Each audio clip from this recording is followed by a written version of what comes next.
ये वाला यूज़ करो।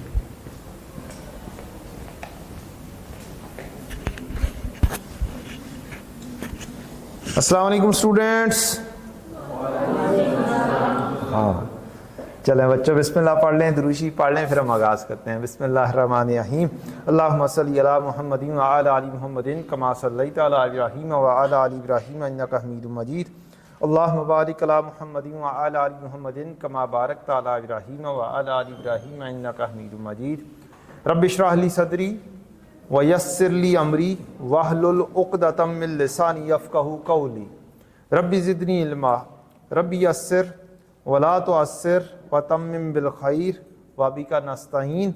अल्लाहुम्मा इन्नी अस्अलुका इल्मन नाफ़िअन व अमलन मुतक़ब्बलन व रिज़्क़न तय्यिबा। आज हमारी रिवीजन का चूँकि पहला दिन है तो जो दुआएं पढ़ी हैं इनका पहले मतलब समझते हैं और फिर हम अपनी अकाउंटिंग का मतलब समझेंगे कि अकाउंटिंग में क्या क्या कुछ है। रब्बी ए मेरे रब, इशराह खोल दे, ली मेरे लिए, सदरी मेरा सीना, व यस्सिर और तू आसान फरमा दे, ली मेरे लिए, अमरी मेरा काम, वहलुल और खोल दे, उक़दतन गिरा, मिल लिसानी मेरी ज़ुबान की गिरा खोल दे, यफ़क़हू वो समझ जाएं, कौली मेरी बात को। क्या इसके अंदर सबसे पहले क्या कहा गया? पास और जो मामला है वो सॉर्ट आउट करवा लें कि किसकी प्रेजेंटेशन रहती है। आसान तो काम क्लियर जी? चलो जी, सी यू इंशाल्लाह टुमारो।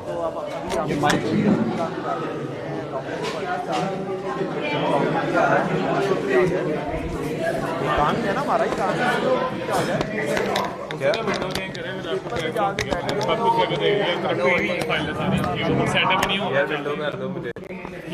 चीज़ें भूल जाती हैं वो भी क्या होंगी, दोबारा से याद आएंगी इंशाल्लाह।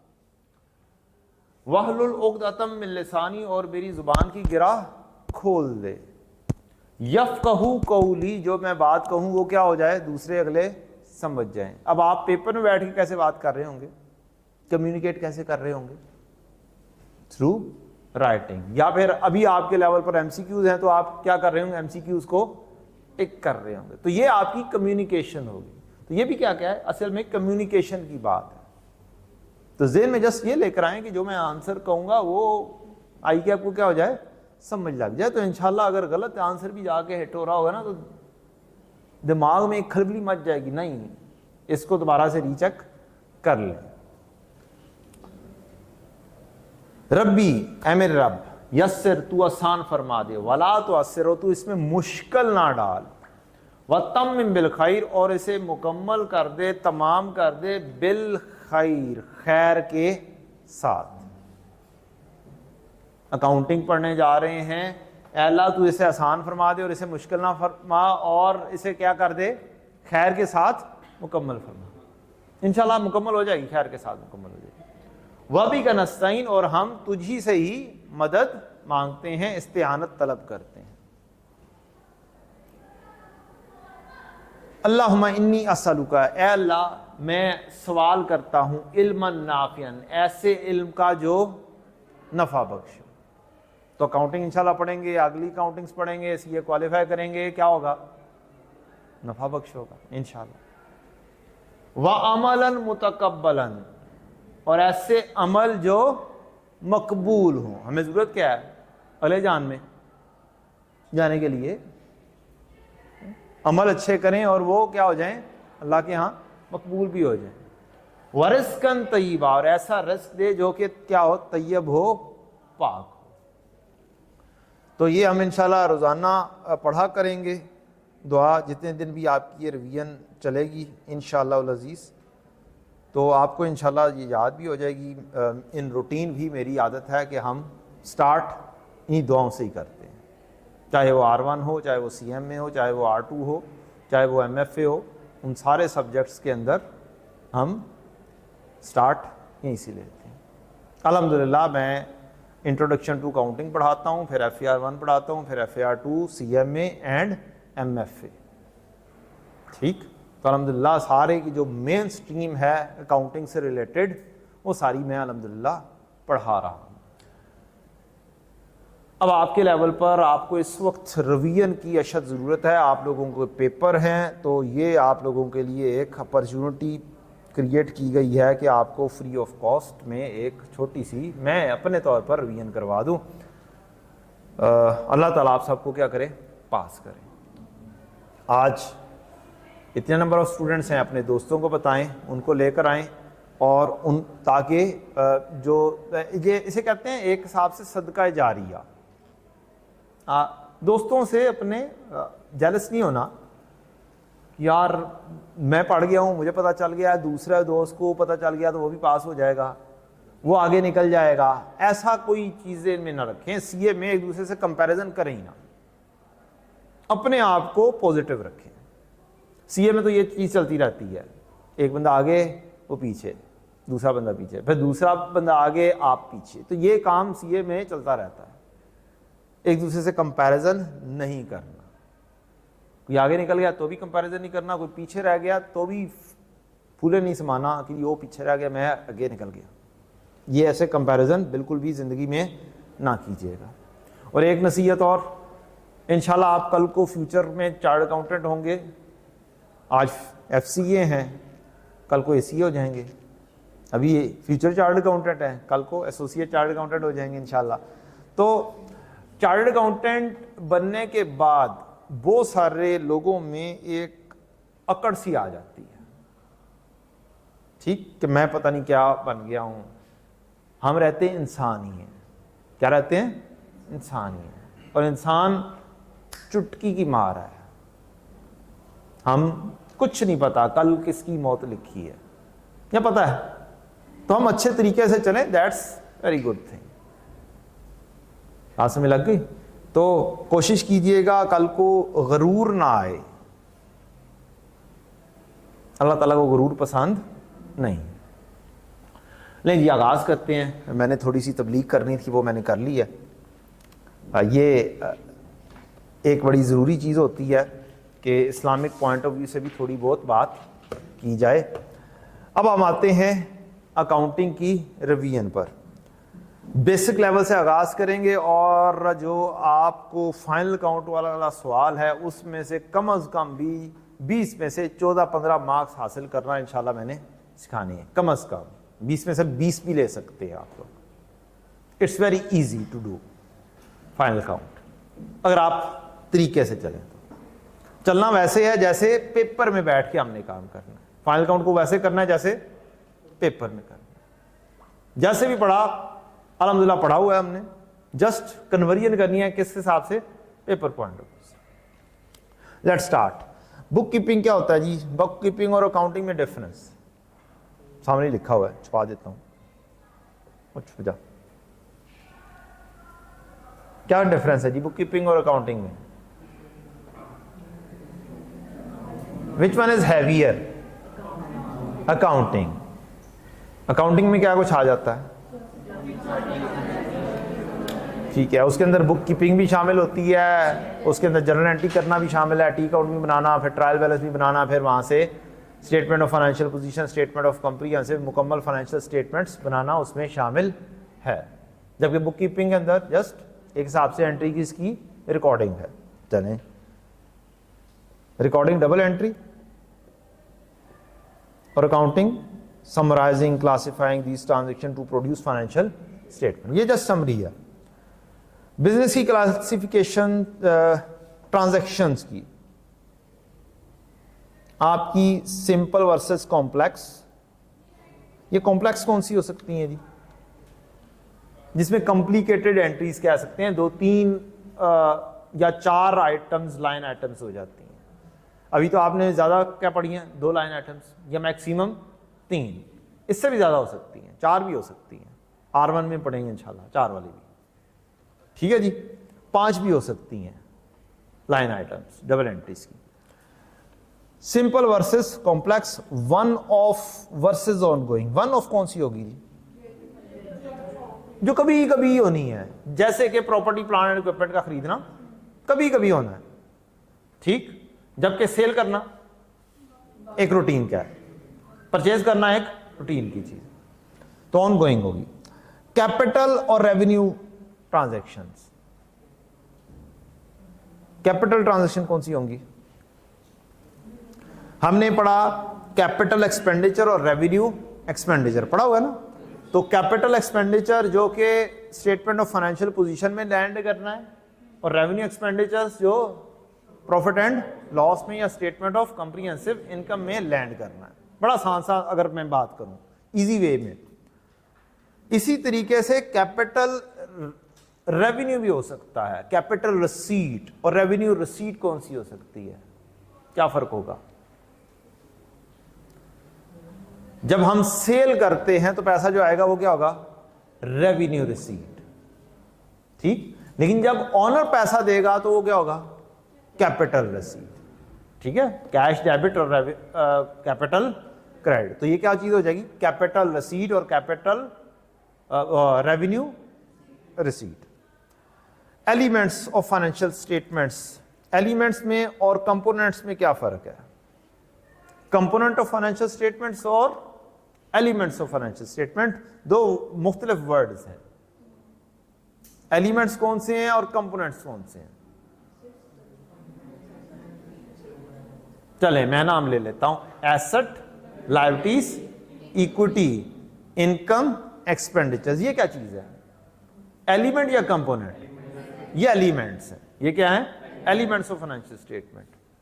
कंपोनेंट्स के नाम statement of financial position, statement of comprehensive income, statement of profit and loss, तो वही हो गया ना, कॉम्प्रिहेंसिव इनकम हो गया, statement of changes in equity, statement of cash flow and notes to the financial statement. ये 5 चीजें हो गई कंपोनेंट्स।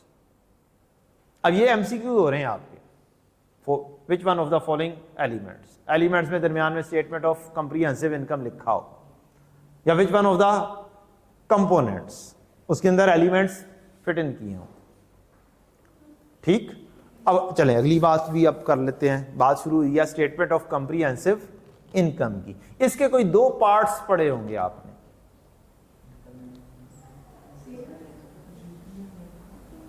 क्या कोई नाम पढ़े हो? Statement of profit and loss और statement of other comprehensive income पढ़ा हुआ?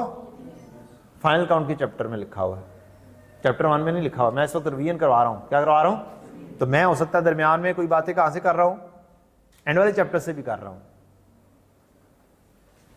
अगर मैं पहली दफा पढ़ा रहा होता तो मैं कभी भी ऐसे स्टार्ट ऑब्वियसली ना कर रहा होता। मुझे क्या करवानी है? जल्दी जल्दी ढेर सारा काम करवाना है, रिवीजन करवानी है। चलें बताएं जी, कौन कौन से होते हैं जी? Statement of profit and loss and statement of other comprehensive income. बस ये नाम याद करने हैं आपके कि 2 हिस्से हैं स्टेटमेंट ऑफ कॉम्प्रिहेंसिव इनकम के। डन हो गया जी? चलें एलिमेंट्स आ गए। रेगुलेशंस कौन सी यहां पर अप्लाई होंगी? फाइनेंशियल स्टेटमेंट्स बनाने के लिए क्या कौन सी रेगुलेशंस अप्लाई होती हैं जी? Generally accepted accounting principle which mainly consist of companies act. कौन कौन सी 2 चीजें हैं? कंपनीज एक्ट एंड IFRS, 2 चीजें। International financial reporting standards and companies act. User of financial statements कौन कौन से हैं? पढ़ा हुआ है या नहीं? पढ़ा हुआ है। कौन कौन से हैं जी? इंटरनल होते हैं और कुछ एक्सटर्नल होते हैं। फाइनेंशियल स्टेटमेंट्स को पढ़ने वाले, देखने वाले। एक्सटर्नल कौन से होंगे? बस नाम लिखे हुए हैं यहाँ पे। लैंडर्स हैं, इन्वेस्टर्स हैं, सप्लायर्स हैं, कस्टमर्स हैं, गवर्नमेंट है, पब्लिक, आम, सब लोग। और इंटरनल आपकी मैनेजमेंट, आपके एम्प्लॉइज, ये क्या आ जाते हैं? इंटरनल। अब एमसीक्यूज यहां से ही, इसी से ही एमसीक्यूज भी बन सकते हैं।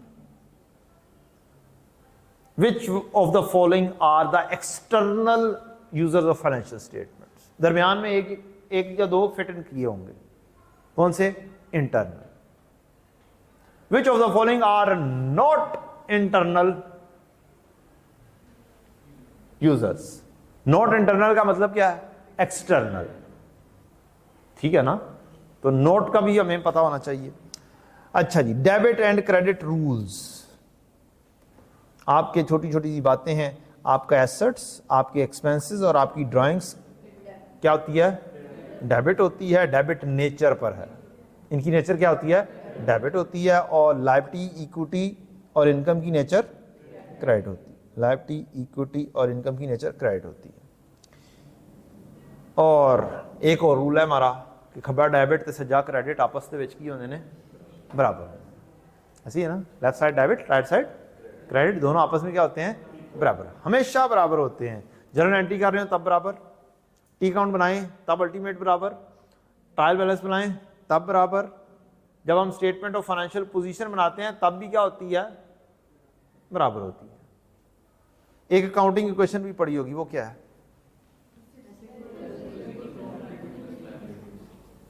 एसेट्स इक्वल टू, ठीक है, इक्विटी प्लस लायबिलिटी, डन हो गया जी।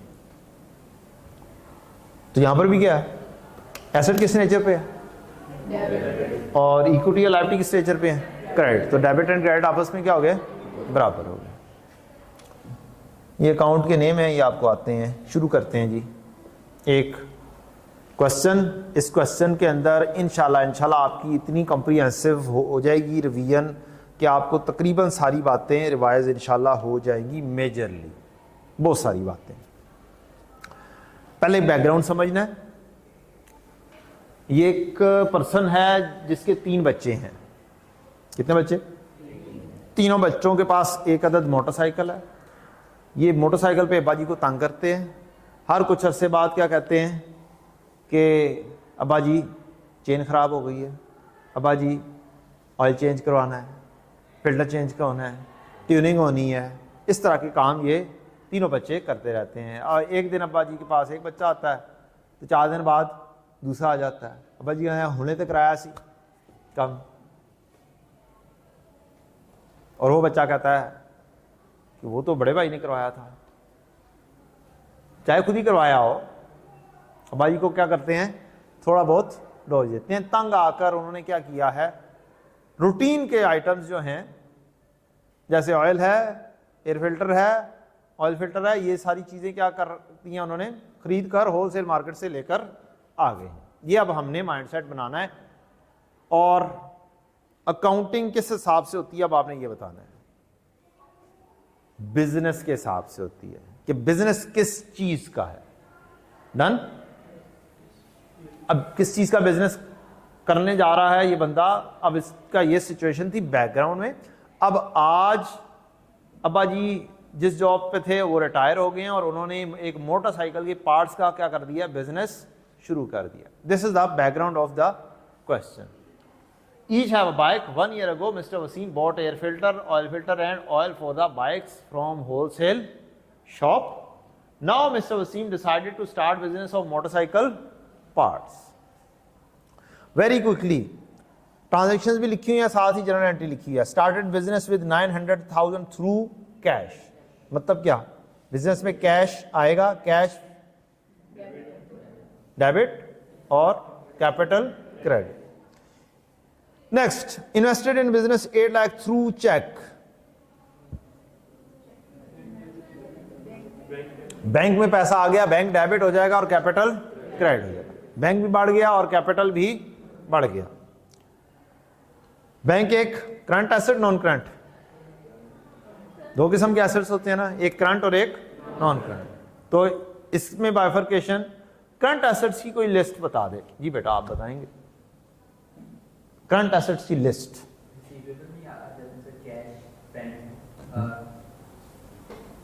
और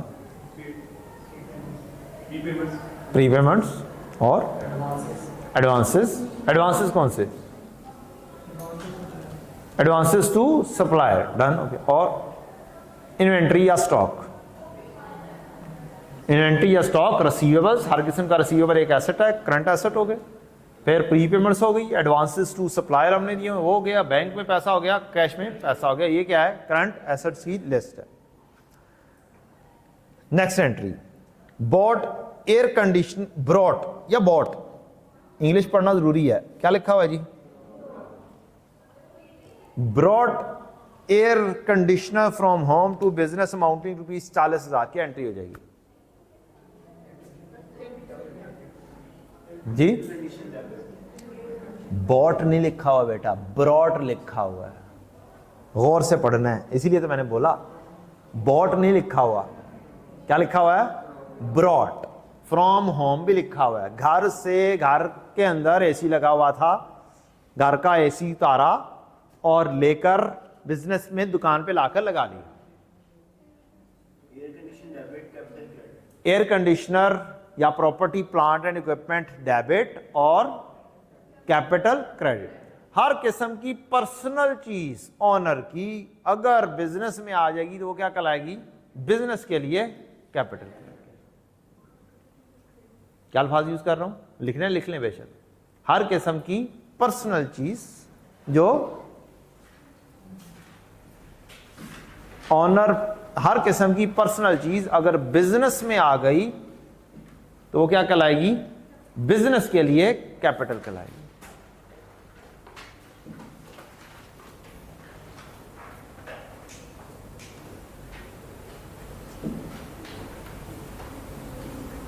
लिख लिया? लिख लो ना यार, कुछ नहीं होता यार, कोई बात नहीं, आपको आता है फिर भी ठीक है, इस बार फिर से लिख लो।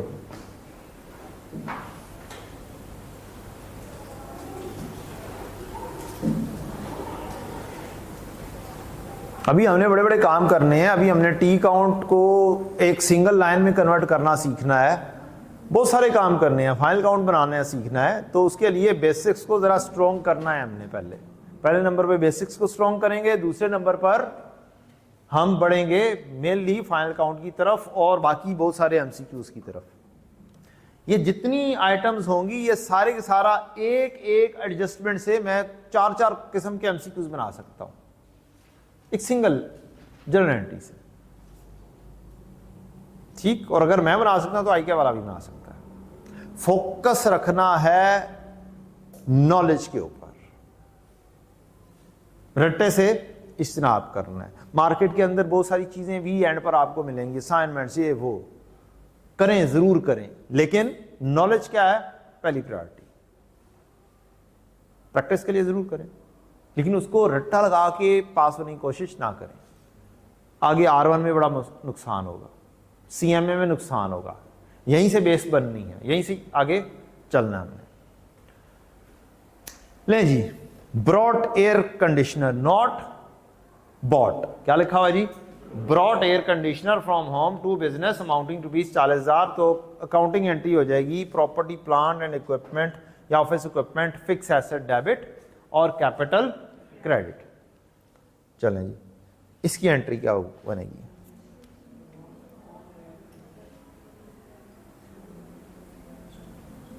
सिस्टम परपेचुअल है, एंट्री बड़ी हुई है ना, परपेचुअल सिस्टम में एंट्री पास करनी है।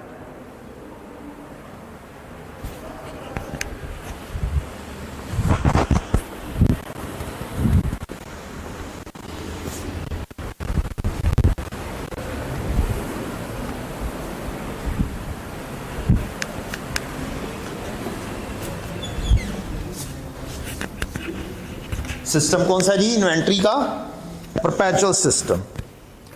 बेटा इधर आना,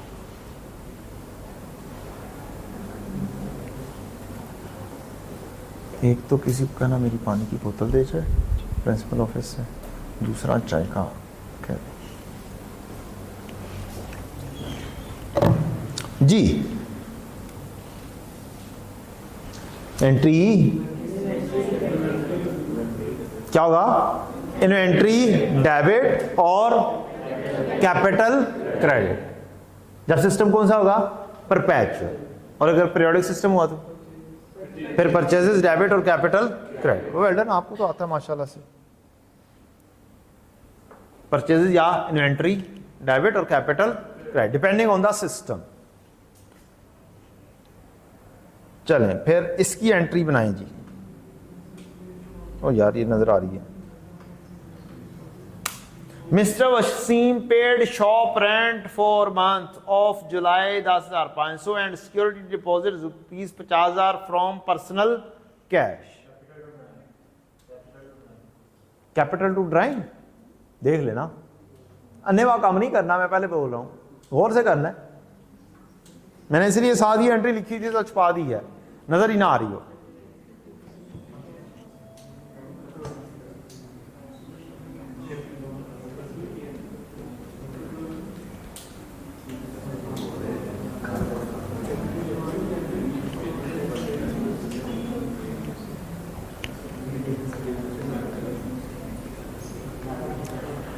थोड़ी देर पहले एक फिक्रा लिखवाया, क्या था, पढ़े गौर से दोबारा से।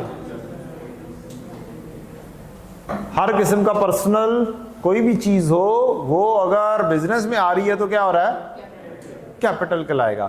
क्या ऑफिस का रेंट पर्सनली पे किया उसने या नहीं? ऑफिस के पैसे तो नहीं गए, पर्सनल पैसे गए हैं, इसका मतलब क्या हुआ, कैपिटल। तो आधा हिस्सा तो क्या हो गया कि रेंट एक्सपेंस डेबिट और कैपिटल क्रेडिट। कितने से? 10,500 से। बात समझ लग गई? रेंट एक्सपेंस डेबिट और कैपिटल क्रेडिट। हर किस्म का पर्सनल, जोन सा भी, जिस किस्म की भी उसकी पर्सनल आइटम मौजूद है, उसने क्या किया, ऑफिस के लिए यूज हो गई, तो वो क्या बनेगी, ऑफिस के लिए कैपिटल। ऑफिस से मुराद है बिजनेस, बिजनेस के लिए क्या हो गया, पर्सनल चीज यूज हुई तो ये कैपिटल हो गया। सिक्योरिटी डिपॉजिट 50,000 पे किया, इसकी एंट्री।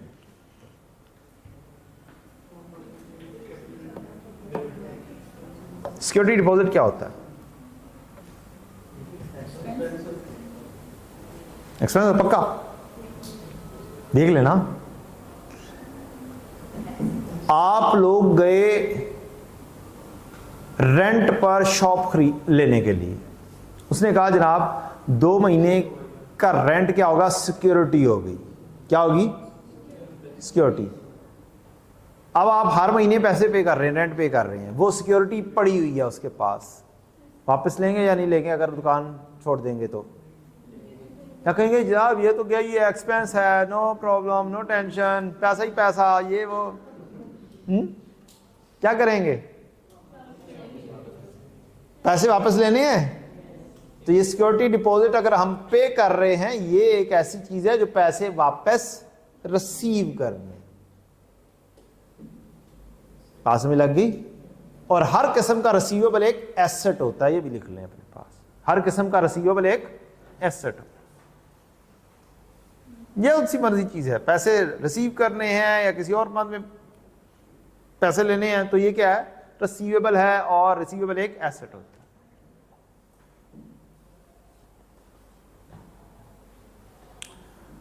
वापडा वालों को पैसे देते हैं सिक्योरिटी के तौर पर कि मीटर आकर लगा जाएं। कल को अगर मीटर उतरवा देंगे तो वो पैसे क्या होगा, वापस। पाकिस्तान के अंदर वो लहदा कहानी है जरा ऐसी है, कहीं पे बाहर वाली कहानी हो तो वहां पर अगर मीटर उतरवा देंगे तो क्या होगा, वो पैसे वापस मिल जाएंगे, फौरी तौर पे मिल जाएंगे। यहां पे अगर लॉ एम्फेसिस सही वाला हो तो यहां पर भी पैसे मिल जाया करेंगे फ्यूचर में। आप जैसे बंदे आएंगे, ऑर्गेनाइजेशंस को अच्छा चलाएंगे, तो इंशाल्लाह रूल ऑफ लॉ क्या होगा, इंशाल्लाह एक वक्त आएगा, इंशाल्लाह अजीज। तो सिक्योरिटी डिपॉजिट एक एसेट होगा अगर हमने पे किया हुआ है। डन हो गया पहली बात। और ये क्या होगा, एसेट होगा। Now question is this, is it a non current asset और करंट एसेट?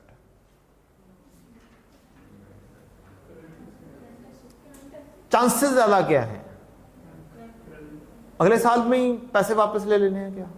बस इरादा ये है कि जी बस आज आए हैं, शॉप छोड़कर कल को समेटेंगे और निकल जाएंगे, या इरादा ये होगा कि यार इसे जरा सही तरीके से चलाना है? बोले, डिपेंड करता है। अगर इरादा आपका यही है कि जनाब अभी तो मैं जस्ट टेम्परेरी आया हूं, 6 महीने में, साल में मैं क्या कर दूंगा, इस दुकान को मैंने छोड़ देना, फिर ये क्या बन जाएगा, करंट। और वापडा वाला सिक्योरिटी डिपॉजिट, वो क्या है, कंफर्म नॉन करंट। बिल हर कुछ अरसे बाद मीटर तो नहीं लवा छड़ना ना, कैसे लवा छड़ना है, नहीं उतरवाना। तो ये क्या है, नॉन करंट। तो depending on the situation. Expense debit, capital credit, security deposit debit, capital credit, क्योंकि पर्सनल जेब से पैसे जा रहे हैं।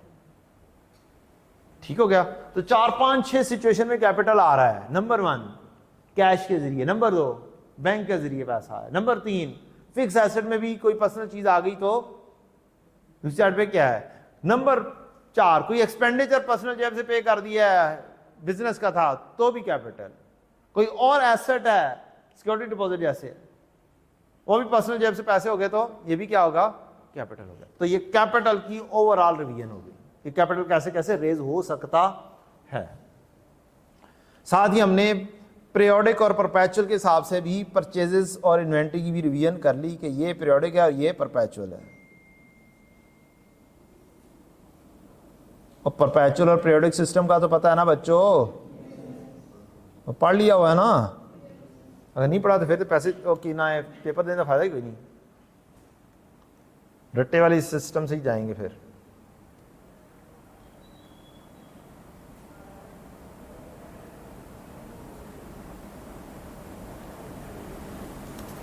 आगे बढ़े। एक पूरा का पूरा एरिया कैपिटल से रिलेटेड डिस्कस्ड। अब मैं यहां पर इसलिए लिखता हूं कि जनरल एंट्री जो लिखी हुई है वो क्या हो जाए, छुप जाए, और आप भी कुछ सोचें थोड़ा बहुत। Purchase the bike for business for 50,000 through cash for making home delivery of parts, क्या एंट्री हो जाएगी जी? बैंक डेबिट, कैश क्रेडिट,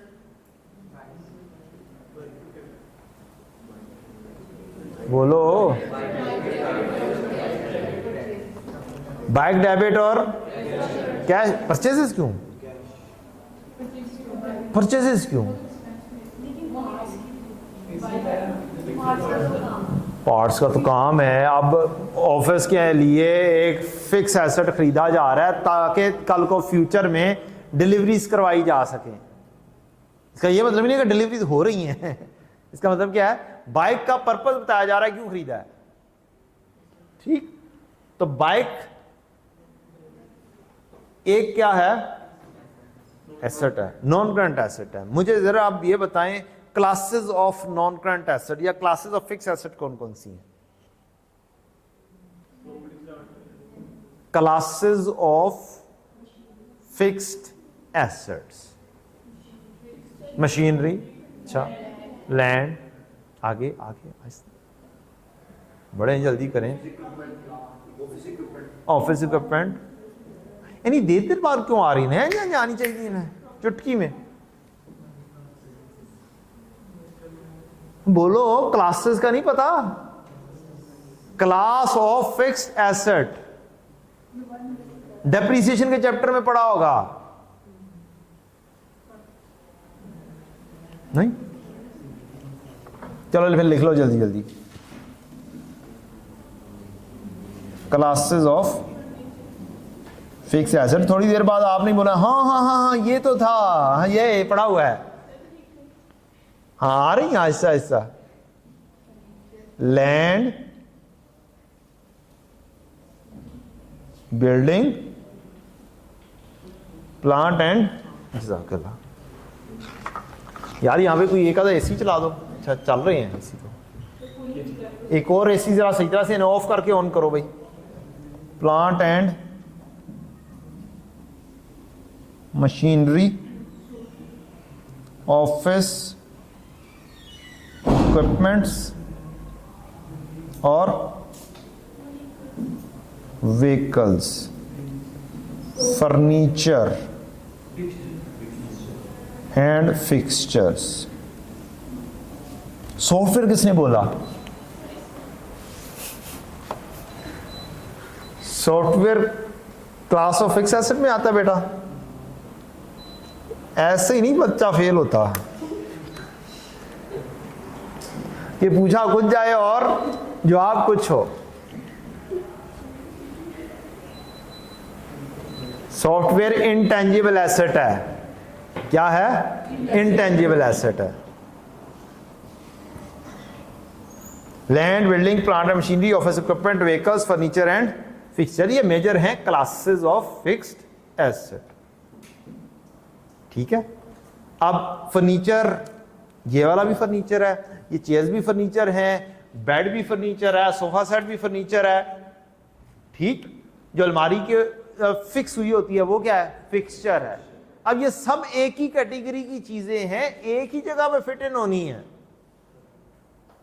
मसलन बाइक भी व्हीकल है, साइकिल भी व्हीकल है, कार भी व्हीकल है, जीप भी व्हीकल है, पिकअप भी व्हीकल है, मजदा भी व्हीकल है। तो अब क्या करेंगे, सबके अलग-अलग टी काउंट बनाओगे या एक ही टी काउंट काफी है? एक ही टी काउंट व्हीकल का काफी है। ठीक है, डिपेंड करता है ऑर्गेनाइजेशन टू ऑर्गेनाइजेशन। एक ऑर्गेनाइजेशन है जिसके अंदर 300 बाइक्स हैं, 50 कार हैं, डिलीवरी के लिए 15 ट्रक हैं।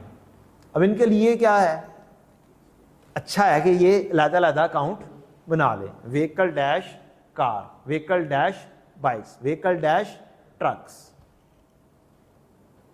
ठीक, और एक है छोटी सी कंपनी, छोटा सा बिजनेस जिसके अंदर एक बाइक है, एक कार है, कहानी खत्म, 2 साइकिल है। अब क्या किया जाए, अब ये भी अलग-अलग टी काउंट बनाए? नहीं, जरूरत नहीं है। तो डिपेंड करता है ऑर्गेनाइजेशन की रिक्वायरमेंट्स के ऊपर। तो आपका जो लेवल है इस वक्त वो 200 ट्रक्स वाला, 200 कार वाला, 50 ट्रक वाला, ये वाला आपके लेवल के ऊपर पूछा जाएगा, या वो वाला कहानी है, एक बाइक है, एक कार है, इस तरह की कहानी है, ये वाली कहानी है। ठीक, इसका मतलब क्या हुआ, आपके लिए अभी आपके लेवल के ऊपर बस एक अकाउंट ही काफी है, व्हीकल अकाउंट, डेबिट, कैश या बैंक, क्रेडिट। बाइक हो, कार हो, क्या अकाउंट यूज होना चाहिए generally? Vehicle account.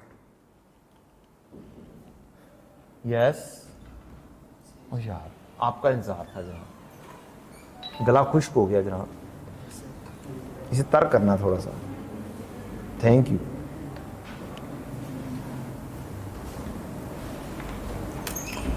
Purchase second hand car for business for 1.5 lakh through check.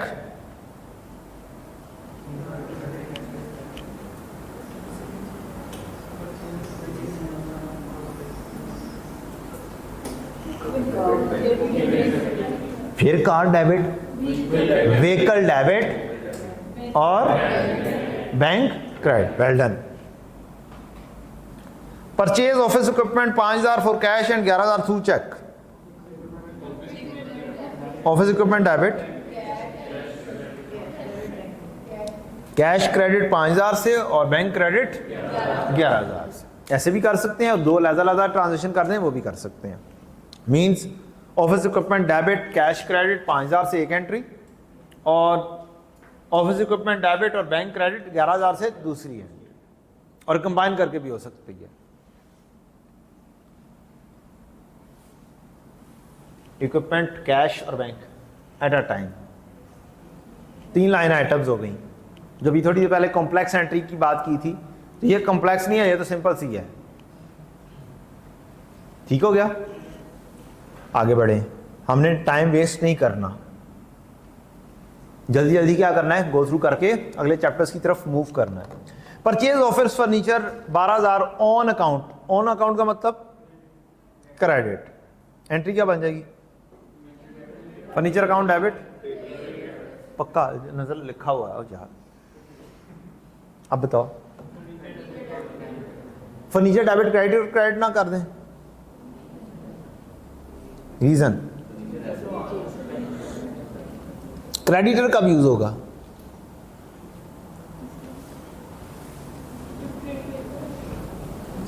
Trade payable and, मैंने कहा क्रेडिटर कब यूज होगा, मेरा सवाल ये है। लाइबिलिटी नहीं, जब हमने परचेजेस करनी है जो बाद में सेल आउट करनी है, फॉर ट्रेडिंग पर्पज ये यूज होगा। क्रेडिटर सिर्फ किसके पर्पज के लिए है? जब आप परचेजेस कर रहे हो या इन्वेंट्री के साथ, अभी इन्वेंट्री की एंट्री की ना, परचेज की एंट्री की, इसके साथ लिंक होकर सिर्फ क्रेडिटर यूज हो सकता है, और किसी की चीज के साथ नहीं। लिंकिंग किसके साथ है? सिर्फ क्रेडिटर की, ओनली परचेजेस या इन्वेंट्री के साथ, और किसी के साथ क्रेडिटर का वर्ड यूज नहीं होगा। अकाउंट पेबल हो सकता है, ट्रेड पेबल भी नहीं यूज हो सकता। क्रेडिटर और ट्रेड पेबल जस्ट इन्वेंट्री या परचेज के साथ लेंगे। डन हो गया। तो purchased office equipment for 12,000 on account, उधार पर हो गया, तो अब यहां पर कौन सा लफ्ज यूज होगा? Account payable. डन हो गया। या खाली पेबल, ये दोनों वर्ड यूज किए जा सकते हैं। Return some of office equipment amounting to 2,000 on cash, कुछ वापस कर दिए, या ऑफिस फर्नीचर या कोई भी आइटम वापस कर देंगे तो वो एसेट क्या हो जाएगा? आपका कम हो जाएगा। जब वो एसेट कम होगा तो वो क्रेडिट हो जाएगा। एसेट कम हो तो क्या होता है? क्रेडिट। और उसके अगेंस्ट क्या होगा? आप कैश रिसीव कर लेंगे, तो कैश क्या हो जाएगा? Debit. Cash debit, office equipment credit. इसकी एंट्री क्या होगी? 12 जुलाई।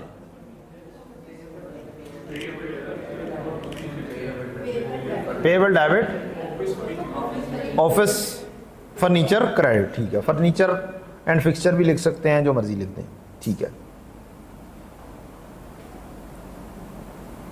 लोन ऑब्टेन किया जी, ही से मुराद क्या है? बिजनेस या पर्सनल? बिजनेस के लिए लिया उसने। क्या लिया? बिजनेस की ट्रांजैक्शन या हमने अज्यूम करनी है। उसने बिजनेस के लिए लोन लिया है, तो बिजनेस नहीं वापस करना होगा या उसने पर्सनली वापस करना होगा? बिजनेस ने वापस करना होगा। लिहाजा बिजनेस के पास कैश बढ़ेगा या बैंक में पैसा आएगा, और साथ ही एक लायबिलिटी स्टैंड कर जाएगी, लोन फ्रॉम बैंक। ये क्या होगी? Liability. Loan received from mister Nadar, friend of owner, to be paid back after 3 years through cheque. ये क्या कहानी है?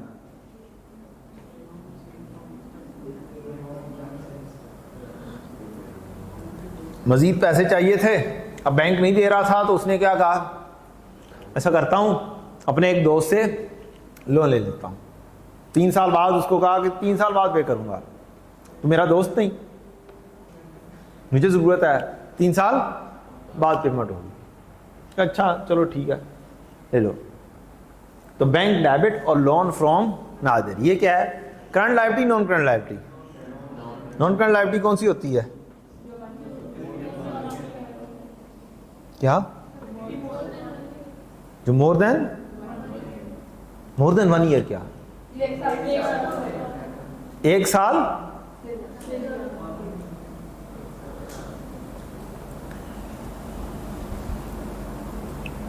अच्छा,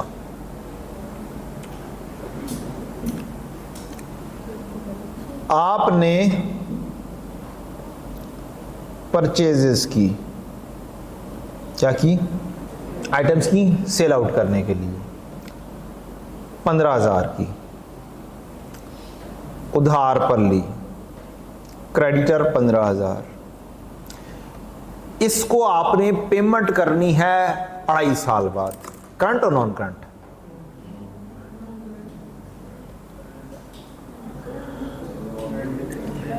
करंट और नॉन करंट। 2.5 साल बाद पेमेंट करनी है। टू बी पेड आफ्टर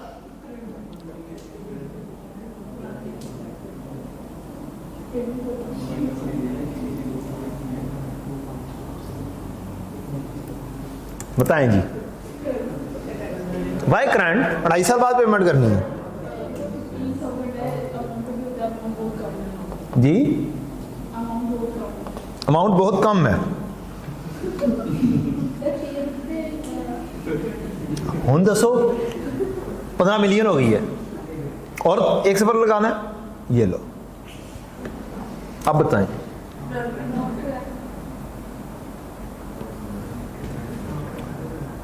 जब आपका पर्पस ट्रेडिंग होता है तो कभी भी नॉन करंट में नहीं जाता है। Trading purpose is always current liability. क्या है? ट्रेडिंग पर्पसेस के लिए जो चीज आइटम होती है वो जितनी मर्जी हैवी अमाउंट की हो, ये क्या होगी? करंट लायबिलिटी होगी। ट्रेडिंग पर्पस है। इसी तरह से ट्रेडिंग पर्पस में रिसीवेबल भी कभी नॉन करंट नहीं हो सकता। डेटर डेबिट सेल्स क्रेडिट होगा ना। एक बंदे ने तो यही वाली इसकी एंट्री के उलट दूसरे ऑर्गेनाइजेशन के लिए क्या होगी एंट्री? डेटर डेबिट और सेल्स दूसरी ऑर्गेनाइजेशन के लिए, उसे भी तो 2.5 साल बाद पैसे मिलने होंगे ना, तो उसका भी रिसीवेबल क्या होगा, करंट होगा नॉन करंट होगा, करंट होगा। तो ये वाले डॉज हो सकते हैं पेपर के अंदर, छोटी छोटी सी बातें हैं। ये वाली बात अब भी जो डिस्कस कर रहा हूं ये करंट एसेट और नॉन करंट एसेट की बाइफर्केशन है और चैप्टर नंबर 9 में गालबन लिखी हुई है, फाइनल अकाउंट वाले चैप्टर में।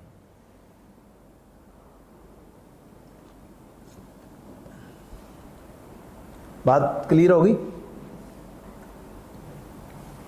तो चंद चीजें एग्जैक्टली पढ़ेंगे।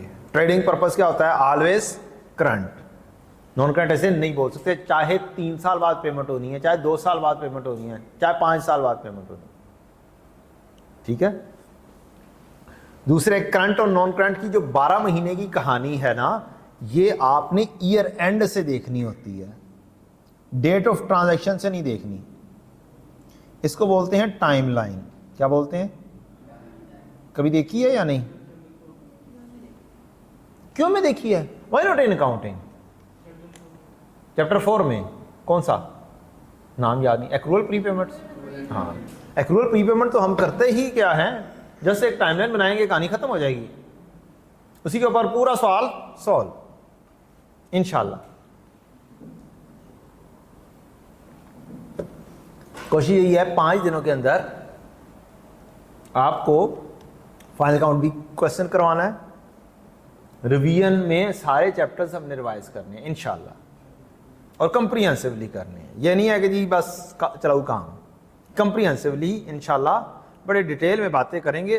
पढ़े हुए आपने हैं, बस ये चीज़ चाहिए, एक दफ़ा पढ़ा हुआ है तो इंशाल्लाह हम अच्छा रिवाइज कर लेंगे। कोशिश यही है 5 दिन या मैक्सिमम 6 से 7 दिन लगेंगे। आपके पेपरों से पहले पहले ही आपको क्या करना है, एक ऐसा तैयार करना है कि आप कल को आराम से बैठ के, सारे पेपर दे रहे हैं ना 5 के 5, नहीं चलो कुछ 5 दे रहे हैं, कुछ कम दे रहे हैं, कुछ 2 दे रहे हैं, जितने भी दे रहे हैं, असल चीज़ है कि पेपर पास करना मकसद है।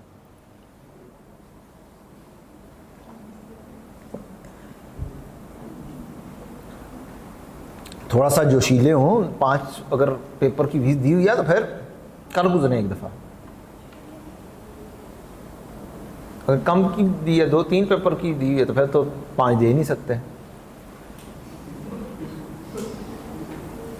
लेकिन अच्छी तैयारी करके देने हैं, फेल एक भी नहीं होना चाहिए।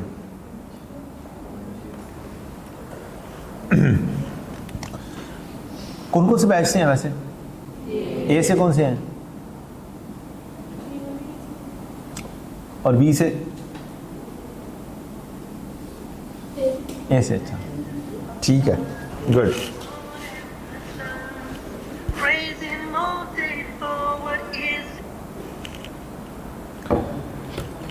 बेगम की कॉल है, जरा कट कर दी जाए तो अच्छी बात है, ऐसी क्लास ही होनी है।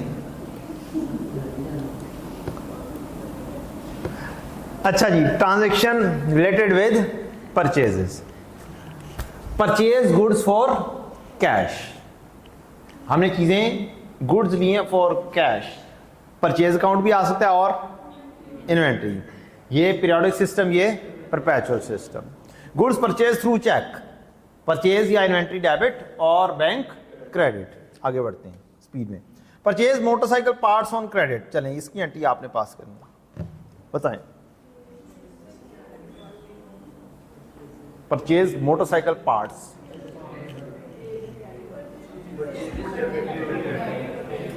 परचेजेस टू, पक्की बात है परचेजेस आएगा, देख लें। हाँ, इन्वेंट्री भी आ सकता है, हाँ इन्वेंट्री भी आ सकता है। बिजनेस किस चीज का है? मोटरसाइकिल के पार्ट्स का, लिहाजा परचेजेस या इन्वेंट्री यूज होना है। चलिए ये बताएं, अगर बिजनेस हो कार्स की डीलिंग का, शोरूम वगैरह हो, तो उसके लिए कार का खरीदना क्या कहलाएगा, फिक्स एसेट या परचेजेस? परचेजेस कहलाएगा। डन। हमने एंट्री किस हिसाब से करनी है, ठीक है ना। चलिए आगे बढ़ते हैं। परचेज अकाउंट या इन्वेंट्री अकाउंट डेबिट, क्रेडिटर या ट्रेड पेबल क्रेडिट। तो ये 2 वर्ड्स यूज कर सकते हैं, अकाउंट पेबल भी हो सकता है इनके साथ यूज, इसके साथ कोई मसला नहीं है, खाली पेबल भी यूज कर सकते हैं। लेकिन जो फिक्स एसेट की परचेज है उसके साथ ये दोनों अल्फाज यूज नहीं हो सकते हैं, ना तो ट्रेड पेबल और ना ही क्रेडिटर। फिक्स एसेट की परचेज बाय कर रहे हैं वो। Goods return which are purchase for cash, ऐसी चीजें जो खरीदी थी, जो परचेज की थी, वो रिटर्न कर दी। जब रिटर्न करेंगे तो चीजें क्या हो जाएंगी, चली जाएंगी। अच्छी है पहले वैसे। कैश डेबिट और परचेज रिटर्न क्रेडिट, या फिर इन्वेंट्री क्रेडिट, इन्वेंट्री ही डाउन हो जाएगी। Parts return to supplier which are purchased on credit, उधार पर खरीदे थे पार्ट्स, अब क्या करें, पेबल डेबिट और परचेज रिटर्न, या फिर इन्वेंट्री क्रेडिट। इन्वेंट्री की रिवीजन हो रही है ना। Goods return to supplier which are purchase through cheque, goods return to supplier which are purchase through cheque, bank debit, purchase return credit, या फिर inventory credit. Well done. Paid carriage charges for purchases 5000, क्या entry हो जाएगी, carriage, carriage inward debit और cash credit. What would be the entry in perpetual system,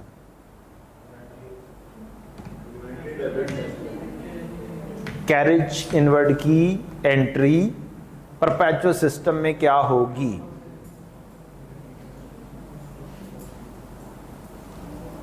दो chapter साथ साथ revise हो रहे हैं, वो आप रिवीजन कर रहे हैं। कैरेज हो, अच्छा चलें, बड़ा आसान सा तरीकाकार, फाइनल अकाउंट बनाते हो, कॉस्ट ऑफ सेल्स बनाते हो, क्या क्या कुछ लिखते हो, ओपनिंग स्टॉक, फिर परचेज, फिर बस, दरमियान में कोई वर्ड नहीं आते। और आप लोगों की मेहरबानी होगी, कॉस्ट ऑफ सेल जब आप लिखते हैं, ओपनिंग स्टॉक लिखते हैं, इसमें ऐड करते हैं परचेजेज, प्लस करते हैं कैरेज इनवर्ड, माइनस करते हैं परचेज रिटर्न, माइनस करते हैं डिस्काउंट रिसीव्ड, माइनस करते हैं क्लोजिंग स्टॉक या क्लोजिंग इन्वेंट्री। ये मुकम्मल आइटम्स हैं, पीरियोडिक सिस्टम की मुकम्मल आइटम्स कॉस्ट ऑफ सेल्स बनाने के लिए ये हैं। इसमें जितनी भी आइटम्स आ रही हैं, purchases, purchase return, carriage inward, discount received, इन सब के लिए परपेचुअल सिस्टम में इन्वेंट्री का लफ्ज यूज होना है। क्या होना है, इन सब के लिए। परचेजेस की entry, inventory debit, cash credit, inventory debit, bank credit. Carriage inventory की एंट्री भी inventory debit, cash credit. Purchase return, अब इन्वेंट्री कम हो रही है, इन्वेंट्री क्रेडिट होगी, कैश डेबिट होगा, जो भी हमने की। डिस्काउंट रिसीव्ड में भी क्या होगी, इन्वेंट्री क्रेडिट होगी। ठीक है, चलें एक फिक्रा लिखें, फिक्रा समझा के लिखवाता हूं, फिर यहां पर भी अप्लाई करूंगा। Debtor, BD, debtor debit sales credit, ये एंट्री होती है, पता है ना। ओपनिंग आ गया से 100 रुपया का, debtor debit sales credit 5000, debtor debit sales credit एक और आपने किया 6000, sales return debit debtor credit 300, cash debit debtor credit 5800, चलो राउंड ऑफ कर देते हैं, आसान हो जाएगा, 5700।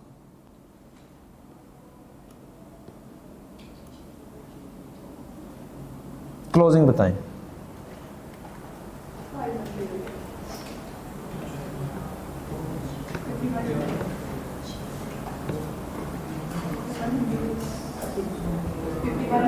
5100, वेल डन। बाकी भी कर लें। कैलकुलेटर कितने यार, अपने कैलकुलेटर यूज करो ना यार, थोड़ी मेहरबानी। वो ताज़ा दम हो।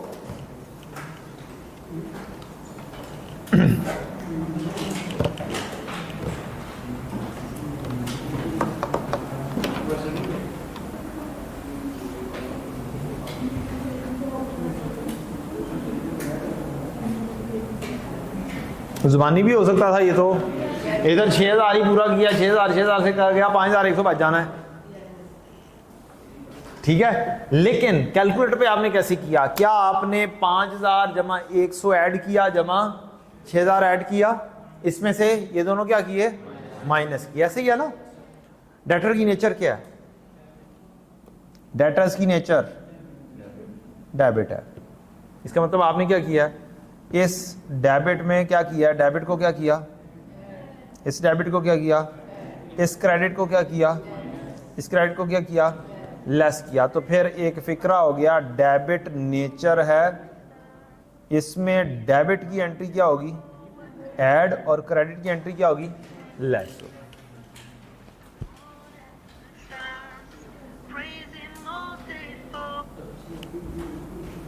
अस्सलाम वालेकुम। जी वालेकुम अस्सलाम। जी ठीक ठाक।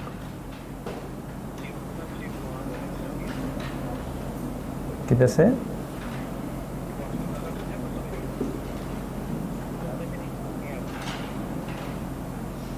मैं भूल गया हूँ शायद।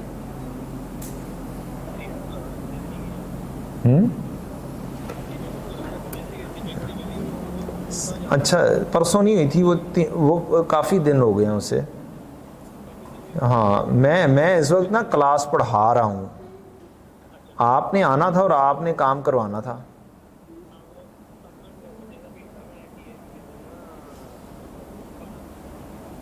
ठीक है, अब कल सुबह भेज दीजिएगा बच्चे को। नहीं, इस वक्त तब कैशियर अवेलेबल नहीं है, लेट हो गई हुई है। हाँ, जितने बजे मर्जी भेज दो, 9 बजे तो बाद। सर जी, मैं प्रिंसिपल हूँ यहाँ पर, मैं पढ़ाता हूँ, मैं अकाउंट्स मेंटेन थोड़ी करता हूँ, ना ही मुझे पता है चीज़ें। सर जी, तुसी कल बच्चा भेज दियो तो तुम्हारा काम हो जाएगा इंशाल्लाह।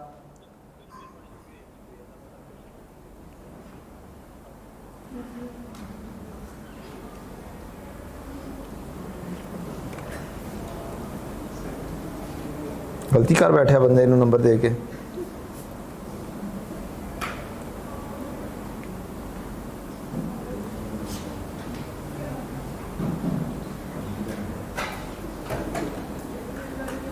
चलें जी, पहला फिक्रा नोट हो गया। डेबिट में डेबिट क्या होता है और क्रेडिट क्या होता है? लेस होता है। इस फिक्रे के ऊपर हमने फाइनल काउंट तक पहुंचना है। डेटर का यही टी अकाउंट जो भी आपने बनाया है, इसको स्टेटमेंट फॉर्म में बनाना है। स्टेटमेंट फॉर्म मींस 100 बीडी था, 5000 क्या हुआ है? डेबिट। डेबिट में डेबिट क्या होता है? ऐड। 6000 क्या हुआ है? डेबिट। ये क्या होगा? ऐड होगा। और फिर क्रेडिट क्या होगा? माइनस। माइनस क्या आप 5100 के ऊपर पहुंचेंगे? इस लॉजिक को ज़हन में रखना है आपने, ठीक। ये वाली लॉजिक को कन्वर्ट करना है अपने आप के, अपने टी काउंट को, अपनी जर्नल एंट्रीज को इस स्टेटमेंट फॉर्म में लिखना सीखना है बस।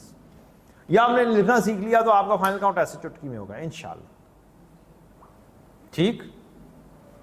गारंटी के साथ इंशाल्लाह 14-15 मार्क्स फाइनल काउंट में से आएंगे इंशाल्लाह। और जिस स्टूडेंट के 14-15 मार्क्स आ गए ना फाइनल काउंट में से, 20 में से कितने मार्क्स? 14-15, तो बाकी कितने चाहिए होंगे? 35 मार्क्स। 35 के लिए कितने एमसीक्यूज ठीक होने चाहिए? 18 से 19। 20 एमसीक्यूज ठीक, तो इसका मतलब है पेपर पास। टेंशन नहीं लेनी अकाउंटिंग की, ठीक। स्टूडेंट क्या करता है? इसके ऑपोजिट चलता है। कल भी मुझे एक बच्चे का मैसेज आया, कहता है कि 49 पे फेल हो गया हूं। वैसे मुझे हैरानी हुई, 49 पे फेल हो गया। कहता है 49 पर फेल हो गया हूं। और कहता है फाइनल काउंट किया ही नहीं था। मैंने कहा 30 MCQs आराम से पक्के सही हो जाएंगे, टेंशन ही कोई नहीं, फाइनल काउंट करने की जरूरत ही नहीं। पता नहीं कौन था, अल्लाह का बंदा था। तो मैं कहा ये तो बहुत बड़ी गलती की जनाब ने। तो किसी भी चीज को मुश्किल नहीं समझना और मुश्किल समझ के छोड़ना नहीं है। हम मुकम्मल फाइनल काउंट किए बगैर भी सीखेंगे कितने मार्क्स आराम से हासिल किए जा सकते हैं और कैसे किए जा सकते हैं। मैं 14-15 बड़ी एहतियाती तौर पे बता रहा हूं, 14-15। अगर आपकी एंट्री सही आप कर लें तो ये 20 में से 20 आप निकाल सकते हैं। तो 14-15 मेरी तौर पे एहतियाती तौर पर है। कोई 12 निकालेगा, कोई 13 निकालेगा, लेकिन उसके MCQs की क्या हो जाएगी, मींस मुश्किल MCQs भी अगर गलत भी हो जाते हैं तो क्या होगा, इंशाल्लाह आराम से पास हो जाएगा। लिहाजा तरीके से चलना है, बैलेंस्ड चलना है। जिसने ये वाला सवाल फाइनल काउंट सही तरीके से आसानी से कर लिया तो समझे वो इंशाल्लाह पास है, क्योंकि बाकी तो 40 MCQs हैं, 40 में से सिर्फ 20 ठीक करने हैं, तो आराम से हो जाएंगे इंशाल्लाह। पढ़ा हो सही बस, लेकिन 20 सही करके फाइनल काउंट ना करके फेलियर है, 25 सही करके भी एक हिसाब से तकरीबन फेलियर है। क्योंकि गलतियां होनी है, सारे MCQs ठीक लाजमी नहीं है होने। पेपर हमेशा ब्लेंड होता है, इजी, मीडियोकर, डिफिकल्ट, तीनों चीजों का मजमूआ होता है। और जितनी असाइनमेंट्स वगैरह में क्वेश्चन घूम फिर रहे होंगे, अगर वो ठीक भी मान लिए जाएं कि यार वाकई ये असाइनमेंट वाले सवाल वही वाले सवाल हैं जो पेपर में भी आ जाते हैं, तो आप मुझे बताएं क्या आसान वाले आ रहे होंगे मार्केट में बाहर या मुश्किल वाले आ रहे होंगे? बोलें। मैं आपको कहूं जनाब आपने पेपर देना है और आके मुझे बताना है सवाल, आसान वाले सवाल सही बता दोगे या मुश्किल वाले?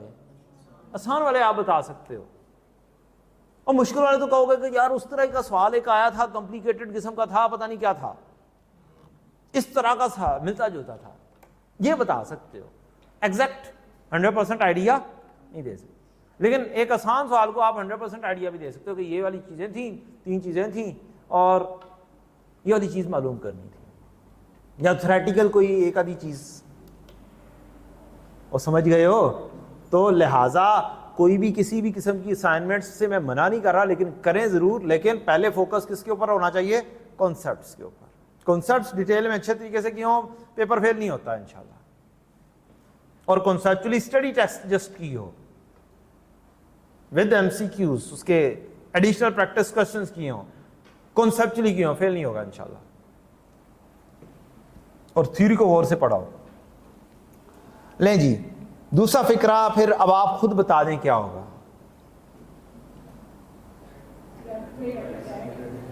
क्रेडिट नेचर में क्या होगा? क्रेडिट ऐड होगा और डेबिट मैथ है बेटा।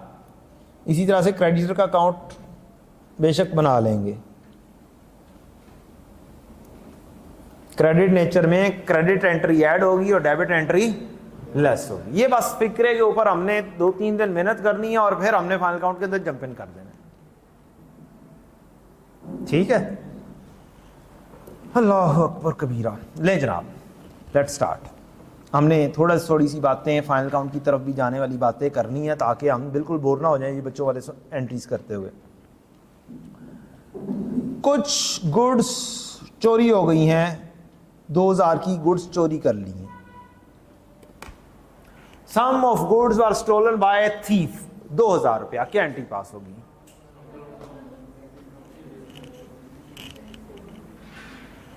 पीरियोडिक सिस्टम है, एंट्री बताएं। एबनॉर्मल लॉस डेबिट परचेजेस, ठीक है, और परपेचुअल सिस्टम हो तो एबनॉर्मल लॉस डेबिट और इन्वेंटरी क्रेडिट। वेल डन, आप तो बहुत अच्छे हैं यार, पहले पढ़ लिया तो लगता है मुझे।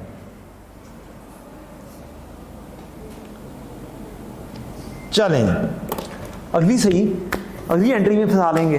Free samples are given to valued customer to boost the sales having the sales price 3000. This time was normally, this item was, time नहीं है, this item was normally sold at cost plus 20%. Entry लिख के बतानी है आपने, perpetual system की entry, periodic system दोनों की एंट्री लिख कर बतानी है. मैं साथ साथ इन्वेंट्री भी रिवाइज करवा रहा हूं.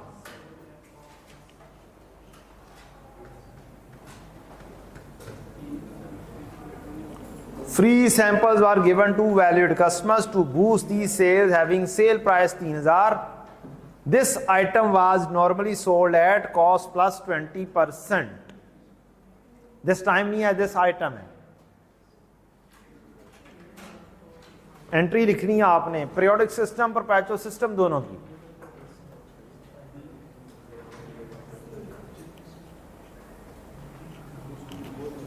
ये एमसीक्यूज हो रहे हैं, समझे. ये एक एमसीक्यू है और नीचे एंट्रीज दी हुई हैं परपेचुअल सिस्टम, पीरियोडिक सिस्टम की.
बन गई.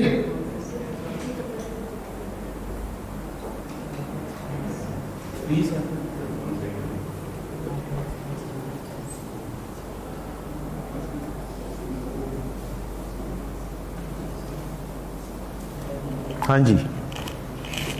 Sample expense to purchase. Sample expense to purchase 3600.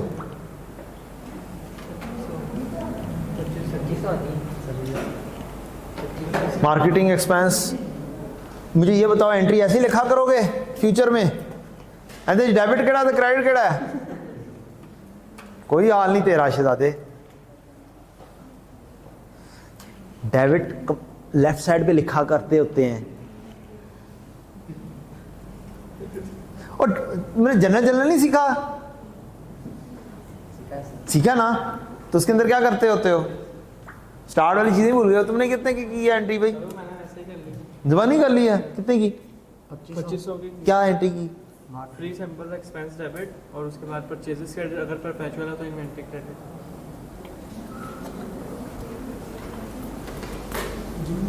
जी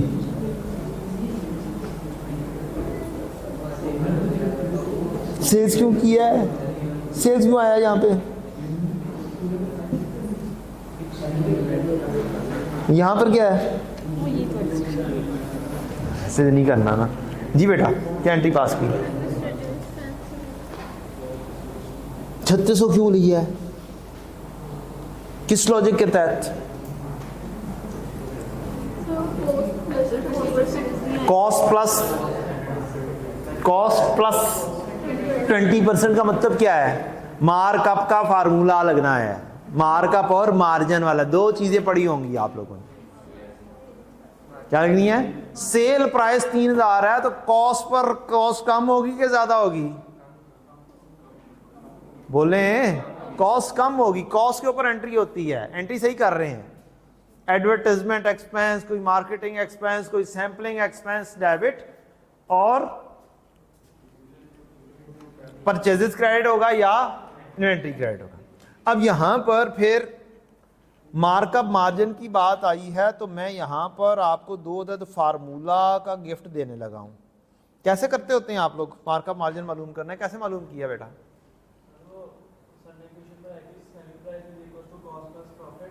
जो अगर उसने कॉस्ट पे दिया है तो कॉस्ट 100% होगी, अगर मार्केट कह रहा है तो कॉस्ट 100% होगी, अगर मार्जिन कह रहा है तो सेलिंग प्राइस 100%। ठीक हो गया।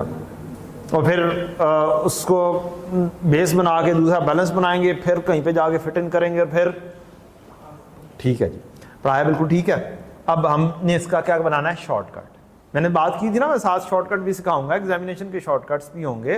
तो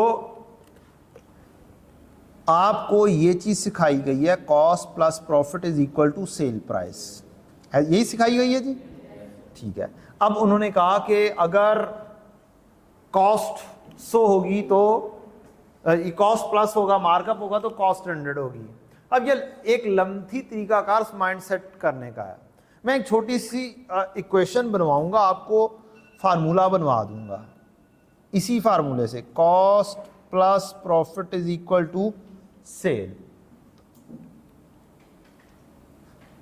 एक बंदा है जिसने 200 रुपए की एक चीज खरीदी, इस 200 रुपए की चीज के ऊपर 20% प्रॉफिट रखा, 200 के ऊपर 20% प्रॉफिट, कितना हुआ 40, 20% नहीं लेते हम, मिक्स हो रहा है, 10% कर देते हैं। सेल प्राइस कितनी हो जाएगी, 220 हो जाएगी, ऐसे ही। क्या ये कॉस्ट है, 200 कॉस्ट है ना, ये कॉस्ट है, ये रेट ऑफ प्रॉफिट है, ये सेल प्राइस है, डन। क्या यहां पर मैथ के असूल के तहत मैं सी कॉमन ले सकता हूं, फिर 1 प्लस क्या आ जाएगा, rate is equal to sale price, ठीक। अब हम एक फार्मूले पर पहुंच गए, sale price is equal to cost into 1 plus rate. ये है फार्मूला आपका मार्कअप वाला।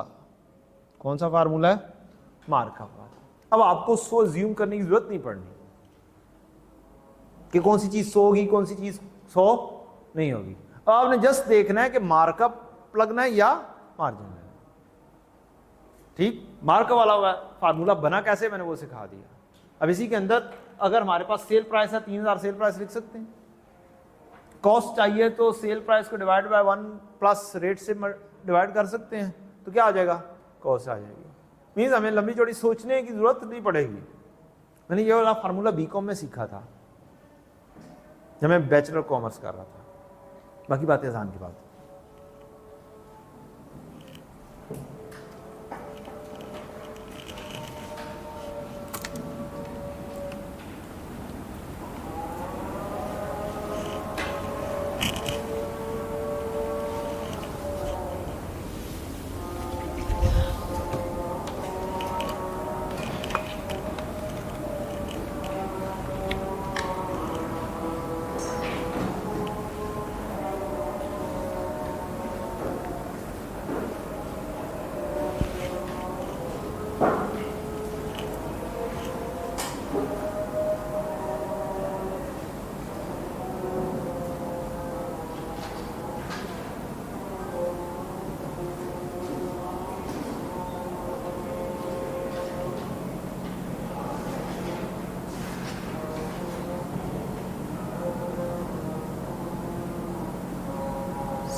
यहाँ पे कोई ऑफिस बैठा हुआ है, माशाल्लाह से ऑफिस भी है नहीं। अच्छा, किधर जा रहे हैं, नमाज पढ़ने? खैर है, अकाउंटिंग से ज़्यादा ज़रूरी क्या काम होगा पेपर पास करने से ज़्यादा?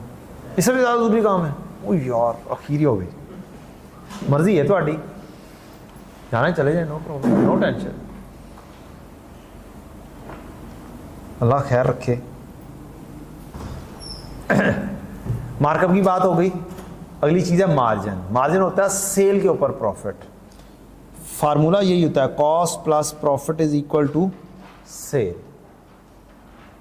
अब पहले डिसाइड होती है सेल प्राइस। से 40,000 रुपया मोबाइल की सेल प्राइस डिसाइड हुई। अब हम सोचेंगे 40,000 सेल प्राइस के ऊपर प्रॉफिट कितना रखना है। तो ये प्रॉफिट होगा किसके ऊपर, 40,000 के ऊपर 10%। तो कॉस्ट कितनी वर्कआउट हो गई आ जाएगी, 36,000। रीअरेंज करो ना, सेल में से प्रॉफिट को माइनस करोगे तो क्या हो जाएगा, कॉस्ट आ जाएगी। ऐसे ही है। और बोले तुम्हारे पास कॉस्ट निकल कर आ जाएगी। अब ये वाली सेल है, ये प्रॉफिट है, सेल प्राइस के ऊपर रेट, ये फार्मूला बनेगा cost plus profit is equal to sale. और फिर रीरेंज जब हम करेंगे तो कॉस्ट एक साइड पे रह जाएगी, सेल में से प्रॉफिट क्या हो जाएगा, माइनस हो जाएगा, जो कि एस आर है। यही इक्वेशन रीअरेंज करेंगे तो मान रही है या नहीं, कोई मुश्किल तो नहीं है, वही वाली सेम इक्वेशन है, नथिंग है, और कुछ नहीं है। अब हम सेल को कॉमन ले लेंगे, cost is equal to sale common लेंगे तो 1 माइनस रेट, ये फार्मूला बन के निखर कर सामने आ जाएगा। ये होगा फार्मूला हमारा मार्जिन वाला।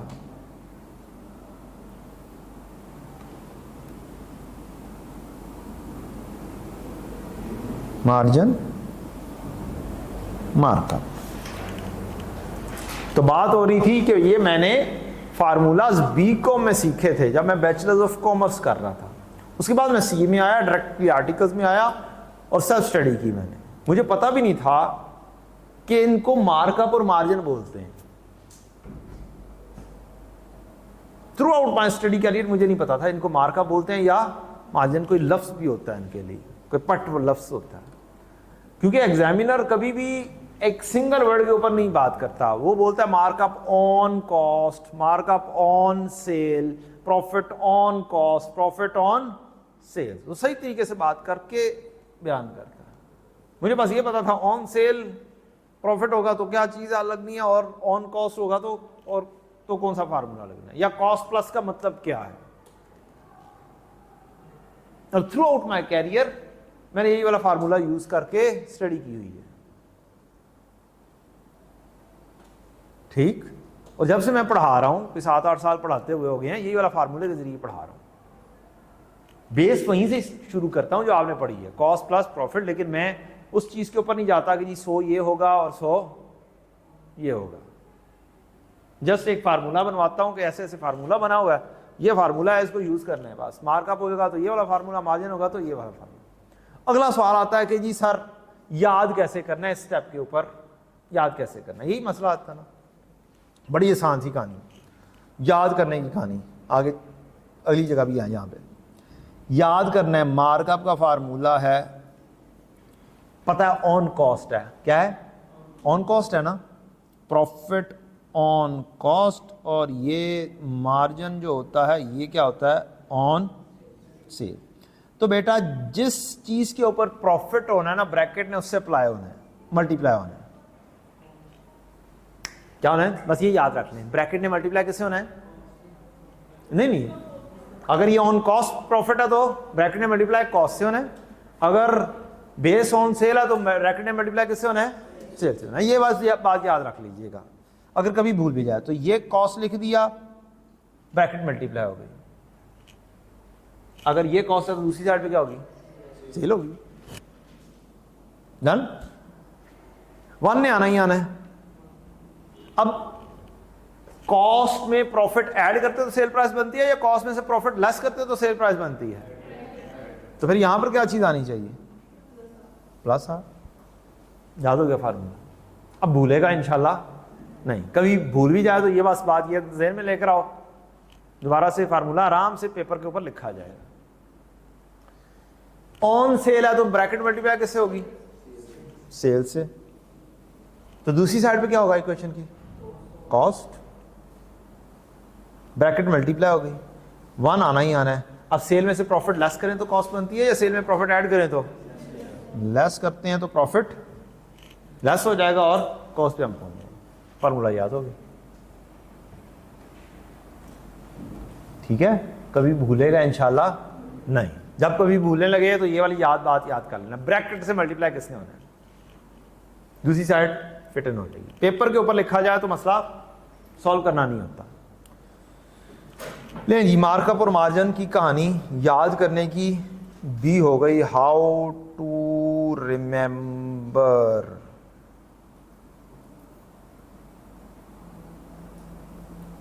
ब्रैकेट से मल्टीप्लाई की कहानी। जी ब्रेक अभी होने लगी है, नमाज की ब्रेक होने लगी है 2 मिनटों में। हम यहां पर मौजूद हैं। कहां पर मौजूद हैं? इस जगह पर।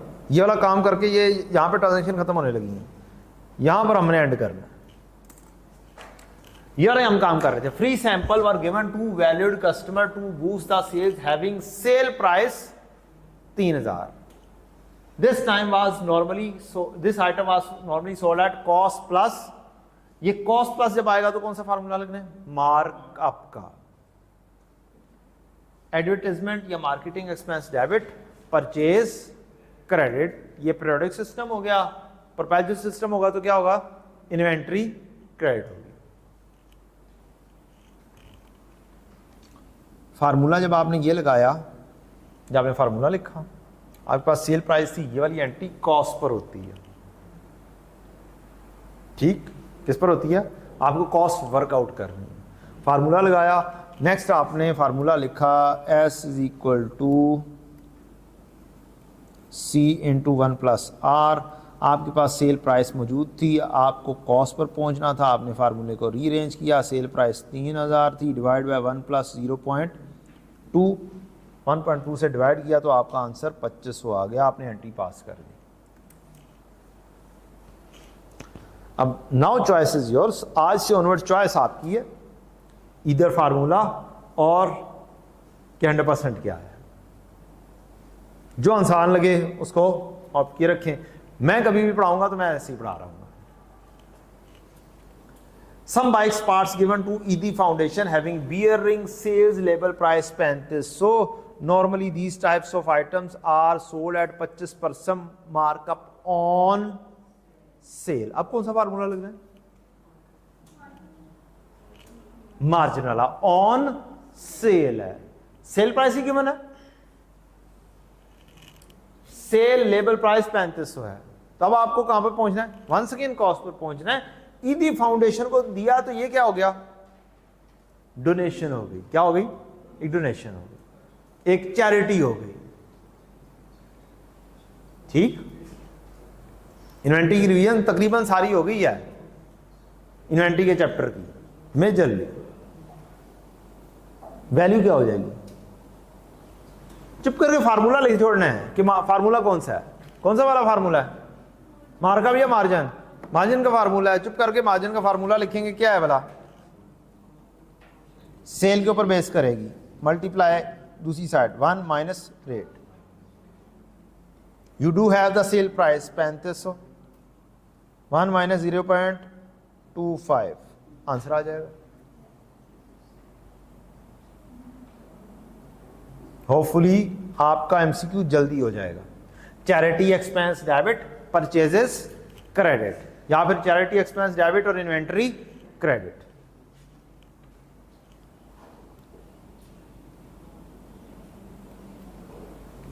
लें जी, ब्रेक करते हैं नमाज की। ब्रेक के बाद इंशाल्लाह हाजिर होंगे। कुछ जनरल एंट्रीज की कहानी करेंगे, कुछ हो सकता है कोई और चैप्टर अगर टाइम मिल गया तो कोई और चैप्टर भी हम स्टार्ट करने की कोशिश करेंगे इंशाअल्लाह अज़ीज़। Thank you very much. जाना नहीं है, नमाज पढ़ने जा रही हैं बस। कितने टाइम की ब्रेक? बस नमाज पढ़नी है, रफली 15 मिनट की ब्रेक होगी, ताकि आप लोग भी नमाज पढ़ लें और हम भी नमाज पढ़ के सुकून से नमाज पढ़ कर आ जाएं। 15 मिनट की ब्रेक। अभी टाइम हुआ है 15:54, यानी कि 15:54 नहीं, 3:54, 4:15 बजे या 4:10 और 4:15 के दरमियान में क्लास शुरू करेंगे इंशाल्लाह। Thank you.